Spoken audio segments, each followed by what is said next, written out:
It feels like just yesterday that we got the October Criterion titles announced, but this morning I just got the email from Criterion Collection that our November 2025 titles have been announced. Now, I haven't looked at the email yet.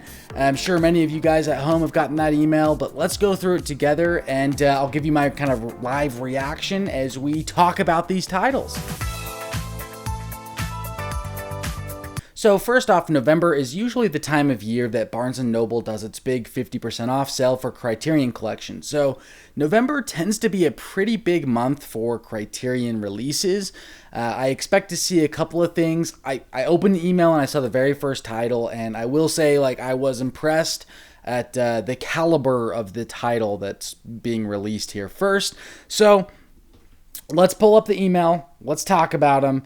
Okay, so our November titles: Stanley Kubrick, man, Eyes Wide Shut. I was so blown away when I glanced at the email and I saw this. I was like, what? And then I had to immediately turn my phone off, shut it down, and I wanted to get a video so that I could look at it here for the first time.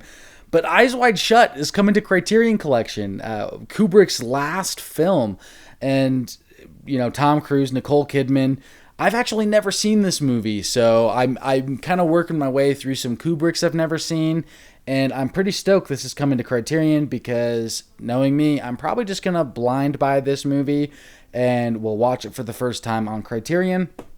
So, now, being that I'm not familiar with the movie, you'll have to let me know what you guys think of this cover art because right out of the gate, I don't know, from the context of the movie. I've seen clips, I've seen visuals from the movie before. This doesn't look like the vibe of the movie because it's very, the movie looks very pristine and kind of classy and elegant.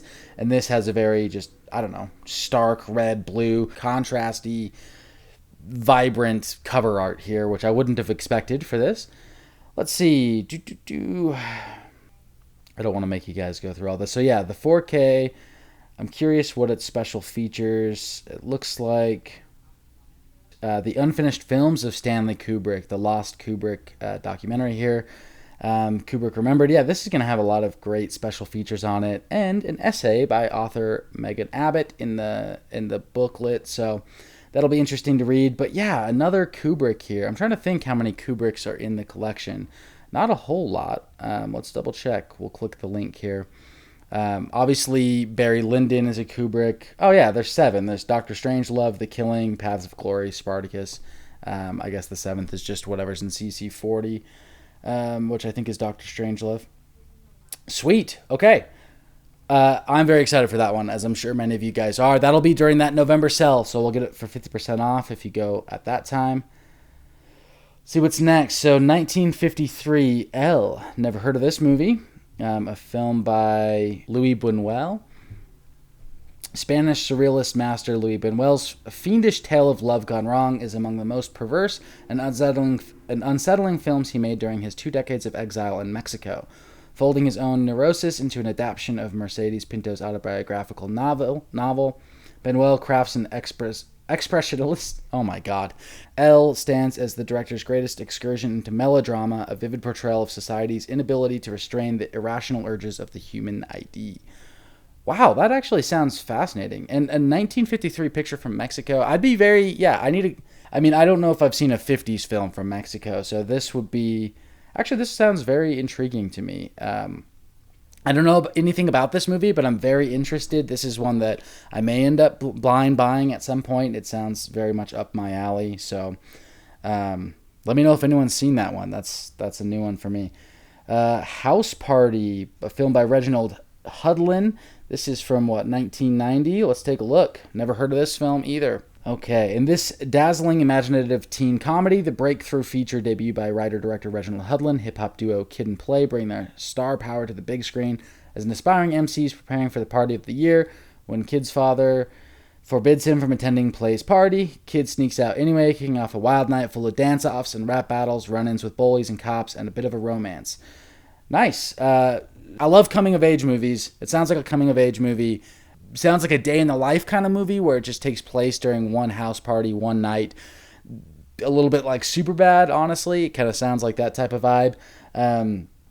in early 90s like hip hop culture, which is always a fun environment to be planted in. So that also sounds pretty exciting. I'm not familiar with House Party, but looks like a fun movie. Hell's Angels, right off the cover art with a freaking Zeppelin on fire and a plane flying around 1930s. I mean, directed by Howard Hughes. Yeah, I'm like into that already. I will buy that movie. Hell's Angels. That looks so epic to me. I don't know how this. Yeah, this is a cool looking movie. I mean, look at that cover art. Damn. Okay. Starring Jean Harlow, Ben Lyon, James Hall, 1930. A high-flying feat of adventure filmmaking and a testament to the audacious, spare-no-expense vision of Howard Hughes, this landmark aviation epic remains exhilarating both for its daredevil aerial sequences and its nervy pre-code punch. Yeah, this would be pre-Hays Code, 1930. I won't read too much more about it. I'll probably just pick this one up because it looks really cool. But yeah, stunt work, 1930s plane stunt work. That'll be really interesting to take a look at. And obviously Howard Hughes, aviating master. So this is a use of early sound and color technologies. I love the way early color films look.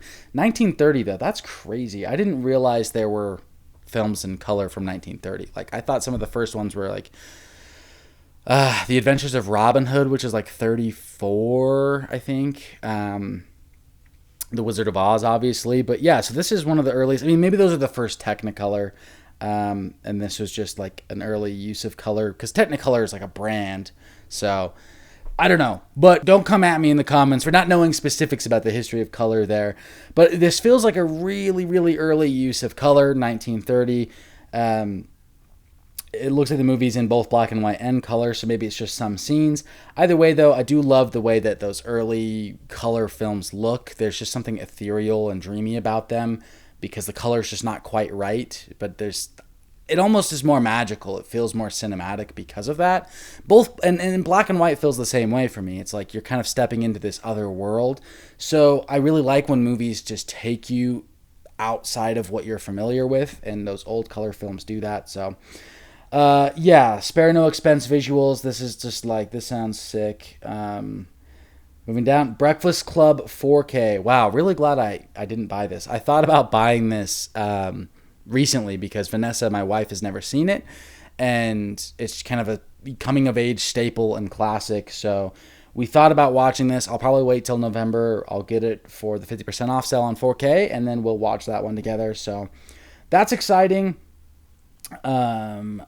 Breakfast Club, I don't know what else to say about it. It's a classic. If you haven't seen it, you probably should watch it at some point in your life.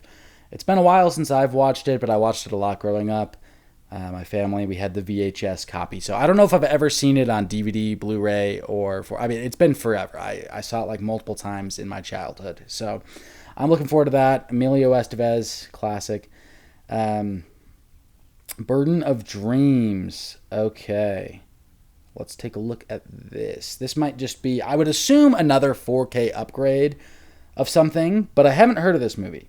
So 1982, Burden of Dreams, a film by Les Blank with Maureen Gosling. For nearly 5 years, acclaimed German filmmaker Werner Herzog desperately tried to complete one of the most ambitious and difficult films of his career, Fitzcaraldo, the story of one man's attempt to build an opera house deep in the Amazon jungle. Documentary filmmaker Les Blank captured the unfolding of this production, made more perilous by Herzog's determination to shoot the most daunting scenes without models or special effects, including a sequence requiring hundreds of indigenous Peruvians to pull a full-size 320-ton steamship over a small mountain. This results in an extraordinary document of the filmmaking process and a unique look into the single-minded mission of one of cinema's most fearless directors. Okay, so it's a documentary about the making of Herzog's film, Fitzcaraldo, which, yeah, I've only heard a little bit about the treacherous conditions that he kind of made that crew go through and the experience of filming a movie in the Amazon. This could be a really fascinating documentary.